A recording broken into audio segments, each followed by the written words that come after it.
Hi guys, previous వీడియోలో చెప్పాను కదా వెంకటాయపాలెంలో ఉన్న వెంకటేశ్వర స్వామి టెంపుల్కి అయితే వచ్చామని.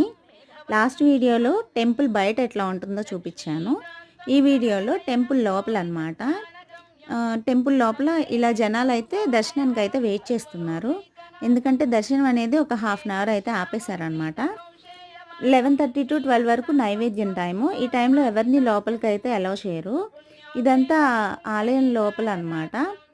చెప్పాను కదా అచ్చం టీటీడీలోనే ఉందని చెప్పి, వాళ్ళే కట్టించారని చెప్పి. చూడండి, యాజ్ ఇట్ ఈజ్ తిరుపతిలో ఎట్లా అయితే గోల్డ్ టెంపుల్ ఉంటుందో సేమ్ మనకి అట్లానే ఉంటుంది. ఇక్కడైతే లడ్డు అనేది ప్రసాదం కింద ఇస్తారనమాట. అదైతే 50 రూపీస్ పడుతుంది. సేమ్ యాజ్ ఇట్ ఈజ్ ప్రసాదం కూడా తిరుపతిలో ఎట్లా ఉంటుందో సేమ్ టేస్ట్ అయితే ఉందన్నమాట. ఎవరైనా విజిట్ చేయకపోతే ఈ టెంపుల్ని విజిట్ చేయండి. ఈ వీడియో నచ్చితే లైక్ చేయండి, షేర్ చేయండి, సబ్స్క్రైబ్ చేయండి. Bye bye.